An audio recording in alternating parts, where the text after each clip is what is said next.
This is your News Source Evening Bulletin for today, Thursday, the 4th day of June in the year 2020. I'm Gordon Mosley. Here is what we're tracking tonight.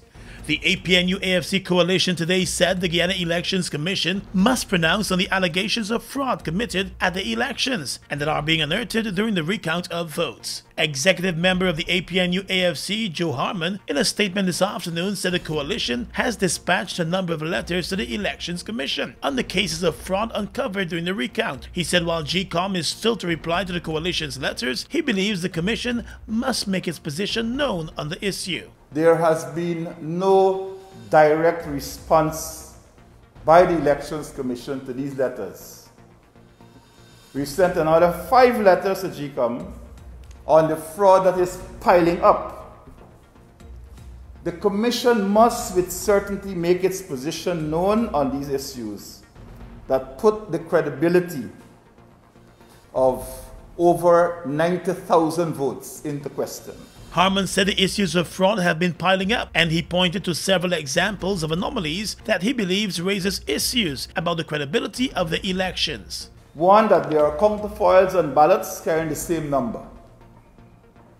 2, the discovery of wrong lists in ballot boxes for votes cast at different places. 3, ballots of one region cast in another region. 4, Discipline Services votes were not being counted. Mr. Harmon also accused the PPP-nominated commissioners on the Elections Commission of trying to delay the commission's considerations of issues of alleged fraud. He also accused the opposition party of attempting to change the narrative of what is being unearthed during the recount. Our understanding is that the PPP elements on the Elections Commission are enforcing delay on the pronouncement on these issues. We will have to get a decision from GCOM on this matter.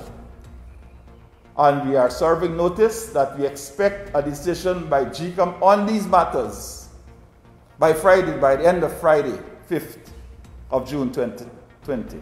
My fellow brothers and sisters, we have to remain vigilant.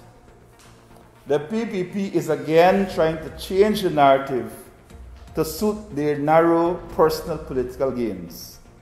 But every day it is clear. And I know that our CARICOM Observer Mission are there at the Artichon Conference Center.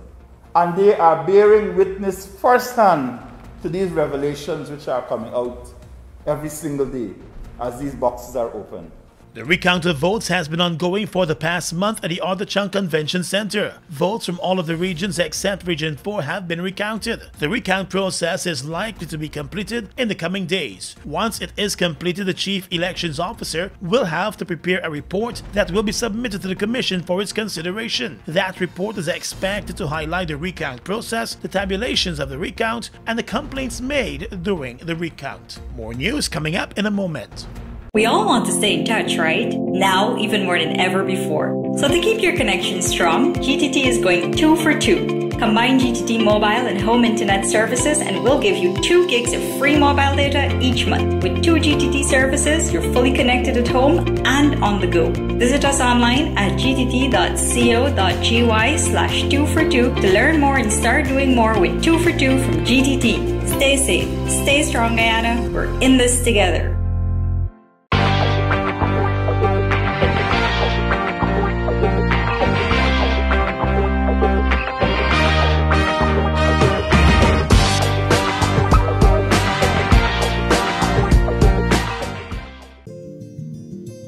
GBTI is your Guyanese bank, a bank that understands every customer's unique needs, opportunities, challenges, and financial concerns.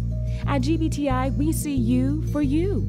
Whether you're buying a new home or car, planning your next vacation or retirement, saving for your child's future, or whether you're ready to take that bold step of investing in your dream business idea, we are with you every step of the way. We hear your stories and watch you focus on your dreams as we share your aspirations. We are more than just banking. We are a family. We are part of your community. Our commitment extends way beyond the walls of our branches and is demonstrated every day in the opportunities we provide to our individual and business customers. The support, time, and commitment we give back to communities across Guyana to help improve the lives of our Guyanese families. Because we see Guyana through your eyes.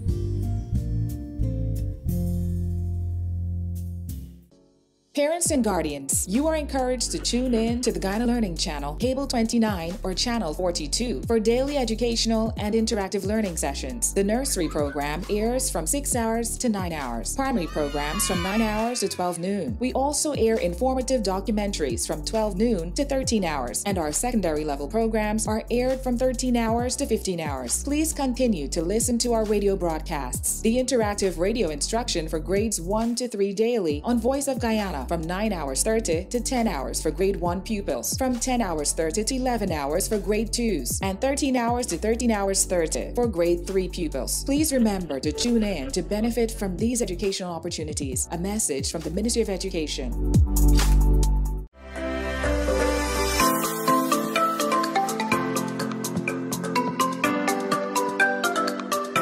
Hi Guyana, it's your boy Kimo Paul here. Reminding you to stay at least 1 meter away from persons or 3 feet to avoid contracting the flu or the COVID-19. It is also important that we stay at home and to avoid gatherings of more than 5 persons. We must all play our part, so let's protect ourselves and our families from COVID-19. We must all play our part. The Ministry of Public Health cannot do this alone, so let's all come together and fight this virus. For further information, check our website www.health.gov.gy or visit the Ministry's Facebook, Instagram, YouTube, or Twitter page. Welcome back. And still in the world of politics, the prime ministerial candidate for the People's Progressive Party, retired Brigadier Mark Phillips, this evening chastised the governing APNU-AFC coalition for demanding that GCOM responds to its concerns about fraud by tomorrow. Mr. Phillips told a media briefing this evening that the APNU-AFC must be reminded that GCOM remains an independent constitutional body and therefore should be allowed to make its own decisions and not have to respond to any ultimatum by any political party. We note the desperate attempts by the APNU-AFC coalition with their frivolous allegations and now an ultimatum to GCOM. We wish to remind the Guyanese people that both the Guyana Police Force and the Guyana Elections Commission are independent bodies and they enjoy to date the respect of the people of Guyana. The APNU-AFC today, as we reported, said that it was awaiting responses from the Elections Commission to its letters, highlighting the various alleged incidents of fraud that have been unearthed during the recount. But the prime ministerial candidate for the PPP said it will be best for the coalition to compile those accusations and concerns and file an election petition. GCOM is an independent body. If they have any concerns, any allegations, there's a recourse to the court. They should really be collating all their allegations and go before the court in the form of a petition. The court is best able to deal with all these allegations.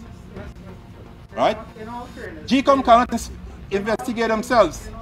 With just the votes for the Region 4 recount still to be completed, the People's Progressive Party Civic is confident that it will emerge victorious and be in a position to form the new government. The APNU-AFC's position remains that the elections cannot be declared as credible, with a number of alleged cases of fraud that have been unearthed during the recount.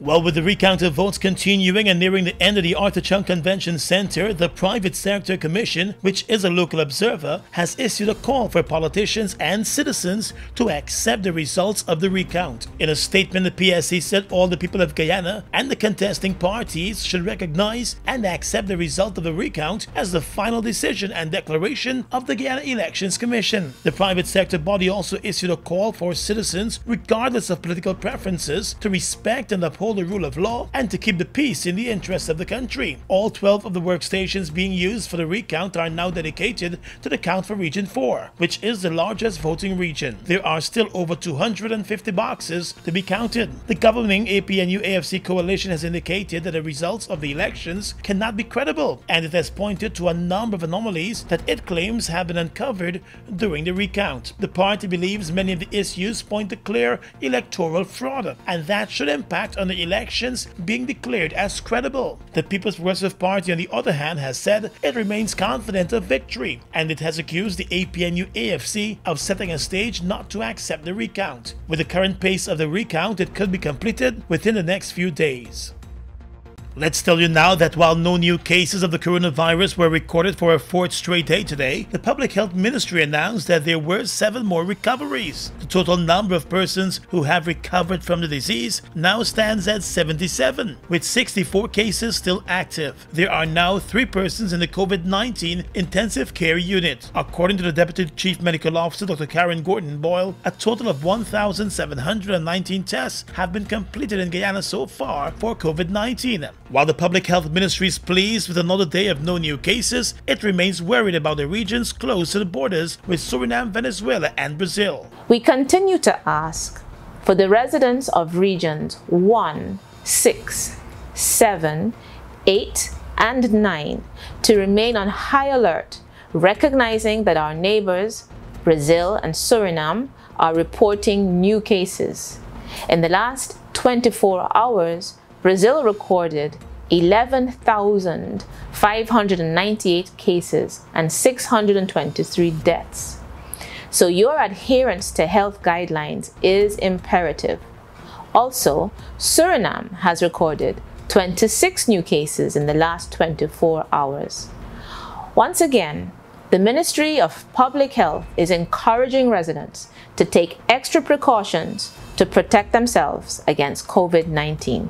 And it was announced today that the United Nations High Commissioner for Refugees has donated 48 prefab housing units to the government of Guyana to help in the fight against COVID-19. Region 5 is the first to benefit from the initiative, which will cater for patients affected by the coronavirus disease in that region. The units will be set up in every region, with special attention to the very remote locations. Dr. Boyle again reminded citizens to take precautions against the coronavirus, especially those persons who might have underlying conditions. We also want to remind persons who have underlying conditions, our pregnant women and parents, to ensure that you make contact with your nearest health facilities to maintain your clinic schedules. It is important that your conditions are controlled. The COVID-19 hotline numbers remain operational, and persons are being encouraged to call those numbers if they have any symptoms of the virus. The Ministry of Education has announced that teachers and auxiliary staff members should report to schools from Monday the 8th of June to begin preparing the schools for revision classes and exams in keeping with the public health protocols outlined in the gazetted and published examination order. The ministry added that students sitting the NGSA, CAPE, and CSEC examinations are required to attend school from June 15, from 9 o'clock in the morning until 1 o'clock in the afternoon, and thereafter every other day as part of preparation for the sitting of their exams. Only students preparing for those exams are required to attend school. A senior education ministry official explained to News Source that the head teachers will decide how the classes will be conducted and on what specific days, with classes being held no more than 3 days per week and a total of 4 hours on each day. The official said it is not mandatory for students to attend the classes, since the classes are for revision purposes. It was pointed out that the important days will be the days of the actual examinations, and those students must be present on those days. Under the order, no more than 15 students will be permitted to be seated in a classroom at any one time, and they must be seated at least 6 feet apart from each other. In keeping with the efforts to fight the coronavirus, all schools must also have stations for hand washing with a regular supply of soap and running water, and schools will also have to have an area designated as a waiting area for when students arrive at school before the start of the exams. Floor markings will have to be put in place to ensure students are always 6 feet apart from each other, and the invigilators will have to place the exam papers on the desk in the classrooms before the students arrive to ensure distancing between the students and the invigilators. All students, teachers, and invigilators will have to be wearing face masks once they are in the school compound, and their temperatures will be checked at the entrance to the examination rooms. Medical personnel from the community where the examination centers are located will also be stationed at the schools for the days of the examinations. On the police blotter, 3 days after the gruesome murder of 61-year-old Sati Manika Singh, also known as Sati Big Harry, the Guyana Police Force has announced that the only suspect in the case will be heading to the courts to face the murder charge. The police force today said it has received legal advice to move ahead with a murder charge against the suspect, Rafiq Khan. The man, who is believed to be in his early 30s, is a taxi driver, and he was found hiding in the ceiling of the woman's house moments after the police were called to the East Coast property by concerned neighbors. The victim was heard crying out for help, and those cries for help got the neighbors' attention, and they summoned the police. Police ranks were forced to use tear smoke to get the man out of the ceiling. He was arrested and taken into custody immediately. A post-mortem examination carried out on the woman's body found that she died from brain hemorrhage as a result of blunt trauma to the head. She was beaten to the head and the body, and also suffered a number of broken ribs. Persons in the area said the two were known to each other, and moments before the woman cried out for help, the two were heard in a loud argument in the house. The suspect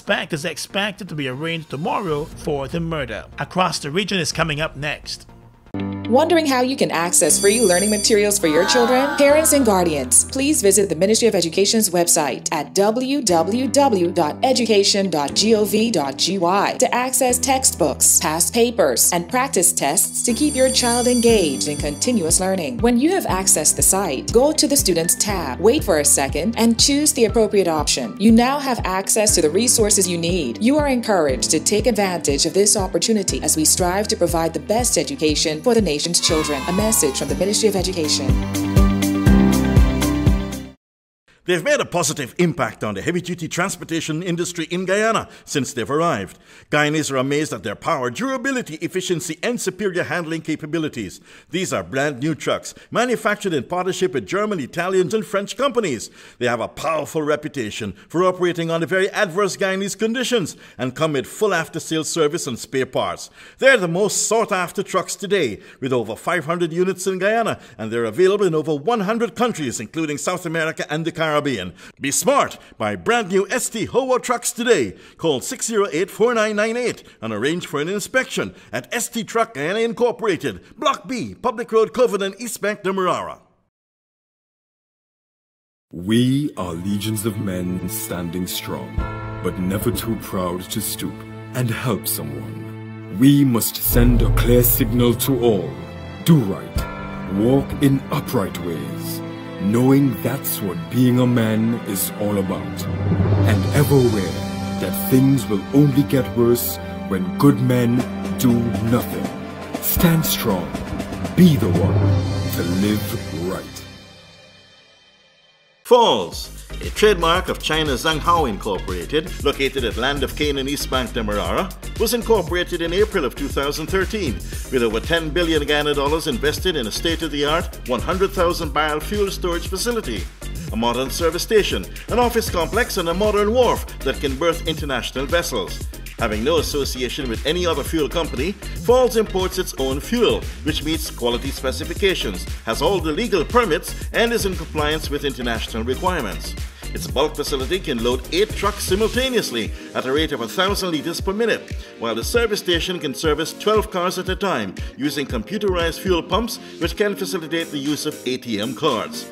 Through its professional team of mostly Guyanese, Falls wholesales and retails fuels to the public, including farmers and miners, and will continue to positively contribute to Guyana by providing quality products, service, and attractive prices. Try Falls today for all your fuel needs. The following is an important message from the Ministry of Public Health. Getting your workplace ready for COVID-19. Surfaces such as desks, tables, and telephones with keyboards must be wiped with disinfectant regularly, or at least every few hours. Use containers of hand sanitizers and place them in prominent places around the workplace. Provide access to places where your staff can wash their hands with soap and water, and promote regular hand washing at the workplace. The Ministry of Public Health has a hotline to provide information on the coronavirus. Members of the public can call 227-4986 or 624-3067. Across the region right now, Antigua and Barbuda Prime Minister Gaston Brown says a high-ranking United States diplomat in the region has reportedly threatened to withhold assistance to the Antigua and Barbuda Defense Force over an unpaid loan. Brown said that some countries continue to press Antigua for money even though the country is not in a position to pay them. In Parliament on Wednesday, the Prime Minister recalled the telephone conversation he said he had with the U.S. ambassador to Antigua, in which she reportedly demanded 25 million EC dollars owed for a port loan several years ago. The Prime Minister said at the same time the U.S. is also questioning the country's relationship with China. In neighboring Brazil, the country's industrial production plummeted by 18.8% in April, from the month before the coronavirus outbreak. Newly released official figures show it was also a 27.2% drop compared to the same time last year, the deepest decline since industrial production started being tracked by the Brazilian Institute of Geography and Stats. Lockdown measures hammered the country's economy in April, the group said, calling the fall in production historic. Brazil is the epicenter of the virus in Latin America, with more than 31,000 deaths and the world's second highest number of confirmed cases.